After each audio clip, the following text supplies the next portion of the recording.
केजरीवाल पर फैसला आते ही बीजेपी को लगा बड़ा झटका। मीडिया के सामने फूट फूट कर रोए अरविंद केजरीवाल। फैसला सुनाते हुए जज ने केजरीवाल से क्या कहा, वो 3 सबूत जिसके आधार पर दिया गया फैसला। जज का फैसला आते ही पत्नी को गले लगाकर रोए केजरीवाल। मोदी के लिए क्या बनेंगे अब मुसीबत। कोर्ट का फैसला आते ही अरविंद केजरीवाल की आंखों में आंसू आ गए। बाहर आने के बाद अपनी पत्नी से गले लगकर केजरीवाल रोते नजर आए। जिस शराब घोटाले में कोर्ट ने फैसला दिया है, सिर्फ केजरीवाल नहीं बल्कि मनीष सिसोदिया सहित कुल 23 लोग हैं। दिल्ली में सीएम की कुर्सी से हटने के बाद केजरीवाल खबरों से गायब हो गए थे, लेकिन जब तक केजरीवाल सीएम थे, लगातार बीजेपी और केजरीवाल के बीच हर दिन खबरें आती थी। हर दिन नए घोटालों की खबरें आती थी। केजरीवाल को जेल से भी सरकार चलाना पड़ा, लेकिन केजरीवाल पर जो आरोप लगे और जिसके दम पर उन्हें कुर्सी से हटाया गया, क्या सिर्फ जानबूझकर फंसाया गया था। अपना फैसला सुनाने से पहले जज ने केजरीवाल से क्या कुछ कहा, सब कुछ 2 मिनट में आपको बताते हैं। ये बात सच है कि केजरीवाल मोदी शाह के लिए भी देश में सबसे बड़ी मुसीबत बन गए थे, क्योंकि जिस दिल्ली में मोदी शाह बैठते हैं, वहां की सरकार केजरीवाल के हाथ में थी। केजरीवाल गुजरात से लेकर गोवा और यूपी में भी बीजेपी पर भारी पड़ रहे हैं। पंजाब में तो सरकार भी बना ली।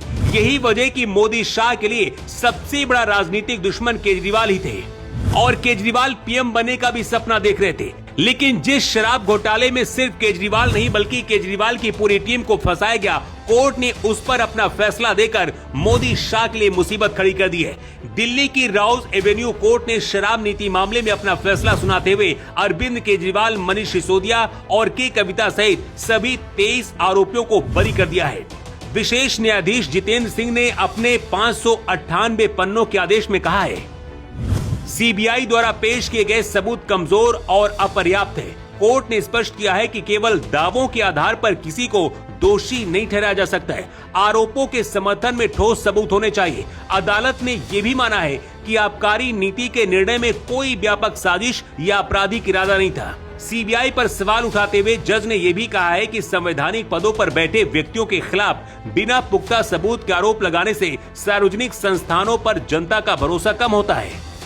शराब घोटाले मामले में कोर्ट ने कहा है कि ऐसा कोई भी सबूत नहीं मिला जिससे साबित हो सके कि अरविंद केजरीवाल ने रिश्वत ली या रिश्वत के पैसे के लेन देन में कोई मदद की। अब सवाल है कि अगर केजरीवाल और सभी 23 लोग बेकसूर थे, तो क्या सिर्फ उन्हें फंसाया गया और किसके कहने पर ऐसा किया गया। ऐसे आरोप लगते हैं कि ईडी और सीबीआई केंद्र सरकार के इशारे पर कार्रवाई करती है और ऐसा देखा भी जाता रहा है। सत्ता पक्ष से ज्यादा विपक्ष के नेताओं पर कार्रवाई होती रही है। कोर्ट का फैसला आने के बाद अरविंद केजरीवाल की आंखों में आंसू आ गए और अपनी पत्नी से गले लगकर रोते दिखे। इसके बाद जब मीडिया से बात कर रहे थे, उस दौरान भी अरविंद केजरीवाल फूट फूट कर रोने लगे। अरविंद केजरीवाल ने मीडिया से बात करते हुए कहा, मैं भ्रष्ट नहीं हूँ, मैं कट्टर ईमानदार हूँ। मैंने अपनी पूरी जिंदगी में केवल ईमानदारी ही कमाई है। केजरीवाल ने कहा है कि ये पूरा केस आजाद भारत का सबसे बड़ा राजनीतिक षड्यंत्र था।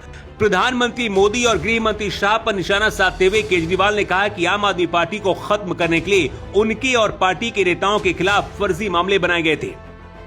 केजरीवाल ने कहा कि मुझे झूठे आरोपों में सीएम रहते हुए जेल में डाल दिया गया था, लेकिन कोर्ट ने मुझे निर्दोष साबित कर दिया। पिछले 1 साल से मीडिया से गायब रहने वाले केजरीवाल क्या बीजेपी के लिए मुसीबत बन जाएंगे, क्योंकि जिस शराब घोटाले के दम पर माहौल तैयार किया गया, जेल भेजा गया, उससे केजरीवाल बरी हो चुके हैं। अगले साल यूपी में विधानसभा चुनाव है, गुजरात चुनाव भी नजदीक है। इसका फायदा अब केजरीवाल उठा सकते हैं। मोदी शाह के खिलाफ अब फिर से केजरीवाल खुलकर तैयारी के साथ मैदान में उतरेंगे, क्योंकि अब तो कोर्ट ने भी बरी कर दिया है। वैसे आपको क्या लगता है, शराब घोटाले में क्या केजरीवाल को जानबूझकर फंसाया गया था?